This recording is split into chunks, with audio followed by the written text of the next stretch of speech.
Jordan to the circle, puts the shot in the air. Good! The game's over, and the Bulls have won. Jordan beat him at the buzzer with a jump shot in the circle, and Chicago has not. What is going on, guys? Welcome back to the channel. Previews and vlogs. Thanks for coming back here. So today we're going to be looking at, of course, an iconic Jordan. You guys just saw a video of Michael Jordan hitting the shot over Craig Elo to take the Bulls into the second round of the playoffs. And this is the shoe, of course, he was wearing. This is also my very first Jordan. I remember when I got the shoe. I was watching that game, actually. The Bulls had just won. And I was I was in awe from just watching Michael Jordan make that shot and, taking the Bulls to the second round. That night, my dad got home, and from work, it was still around probably about 7 o'clock or so. Took me straight to Foot Locker and asked me, go ahead and pick out the shoes that you've been asking for, because I've been asking for the shoes for the longest already. And he ended up buying the shoes for me. First Air Jordan that I've ever owned was a Jordan 4 black and cement, or BRED if you want to call them, black and red. So that's my quick story on the shoe itself and why I actually am making one of the videos on this shoe. The shoe itself drops May 4th. It's going to retail for $200. You can pick up the shoe, of course, after that at any retail, probably anywhere else, StockX or anything like that, and probably get them for a little bit over retail, maybe even probably at retail. So the actual shoe, what I do enjoy about the shoe is that it went back to being an iconic Jordan. Pretty much it went back to the Nike area in the back. They released them 3 other times before that. 1999 releases were pretty much the same thing. The materials wasn't all there. I remember the shoe because I did get that 1999 release, but the material wasn't all there. Now, 2008, when they released the Countdown Pack with the 19s, the 4 and the 19s, of course, equal 23. That's what they were doing that year. They had this whole countdown packs where they would release 2 shoes at the same time. Both number shoes, of course, equal 23. That year, I did not get the shoe because when I went to look at the countdown pack, I looked at it and it had a Jumpman logo in the back instead of the Nike in the back, which I was not a fan of.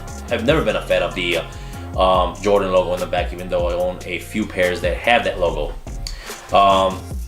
Fast forward over to 2012, they dropped the shoe again. That was pretty much another Jumpman logo in the back, and did not like it. I never liked that, like I said before, and it's just something that I didn't get that shoe either. So I had the 89 version from when I was a kid and the 99 version, and then it's been pretty much almost 20 years since I've had this shoe because the 1999 version I trashed playing basketball and I tossed it in the garbage, which I probably should have kept, as I keep every shoe now. But this year I'm overexcited. The shoes come out just like with the 6s came out with the Nike in the back. I had to get the shoe. I had to get this shoe. As for the actual shoe itself, I mean, not much has changed from the 89. Actually, they took everything right back to 89. It's got the same polyurethane midsole on the bottom. They did go back to doing the nubuck on the front of the shoe. Of the material of the shoe is actually all nubuck. The visible heel air unit on there with the encapsulated air unit in the forefoot, of course. The herringbone traction at the bottom of the shoe, which gives you awesome traction on there. And the insole on this shoe is actually made out of polyurethane, which is a very soft and comfortable. It's a lot better comfortable than the original ones were. Now, one thing that did change on the shoe that I will show you guys here is on the front of the shoe, right here, you're gonna see that the shoe's completely black. Now, if you go back and look at the other shoes that have come out on this, they've had that thicker seam, as you want to call it, or the thicker outline, and it's kind of either gray or white, however you want to see it. And I was okay, but with looking at this shoe, the way they did it, and they completely made it all black with no outlining being white, it actually looks a lot cleaner.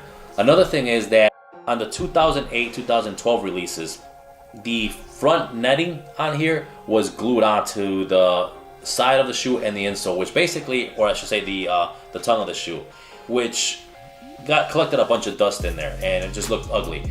On this one, the front netting is actually not glued on. It's just like the original pair. Like I said, they completely went, as Nike did this, or Jordan Brand did this, and went for everything on this. Went straight to do it just like it came out back in '89, which is awesome. So the netting you'll see in here is actually not glued on. It does move around, and which is better for cleaning the shoe when you are trying to clean it. Nothing just sticks in the corners of it when it was glued on that mesh. Another thing is the back tab on the shoe here. On the 1999 version as well as the 2012 versions, it was a very rigid, very hard plastic. I remember when I had the 99s, I actually got this dug into the back of my heel, cutting my heel, and I did not like that very much. So I couldn't wear low socks, and I had to wear a high sock or anything over the ankle to protect that, because that's all this thing did. This one seems a little bit more flexible. It's a little bit softer, as well as the side buckles here, if you want to call these buckles. They're a lot softer, a lot more flexible. Another quick thing is that they went back to the original small, thin plastic tab instead of the thick tab. Some people actually like to wear this on the shoe. I don't know how they do that with that thing hitting the side of the shoe. It would bother the heck out of me, so I don't do it. I just throw that in the box and that's it. If you are a big OG head, this is a shoe that you must cop. So May 4th is the release date. Again, hopefully you guys get a pair, $200 retail. Now, real quick, I'm going to show you, I have actually a comparison between the 89, I have pictures, not my own 89, but I have a picture of a comparison from the 89 till the, of course, 2019 release, which has been a 30-year span here. This is from Nostalgic Feels, so you can follow him on Instagram, actually. I looked up, he's got some really good pictures on there. So if you go on Instagram, _ Nostalgic Feels, he's got pictures of the shoe box and both shoes kind of next to each other, and you can see the differences there. You can actually see right here on the pictures, the shoe box itself is a little bit bigger, or is a lot bigger. Of course, they updated the shoe box for this year. Also, as well as you see the outlining that I'm talking about there between both shoes, the white outlining compared to the new 2019s being completely black. So, I mean, the shoe did go back. Then, of course, you see the shoe just being pretty much exactly the same, exactly the way they used to look back in the day. Even the plastic eyelets, or shoelacelets, whatever you want to call them, look exactly the same. I mean, they went back to making it look exactly the same way it looked, which for me is a big plus. Again, it just brings me back to 1989 when I got the shoe for the first time ever. So that's the Jordan 4, and coming out May 4th again, $200 retail. I hope you guys liked the video. If you do, hit the subscribe button again, hit the like button. I'll see you guys next time.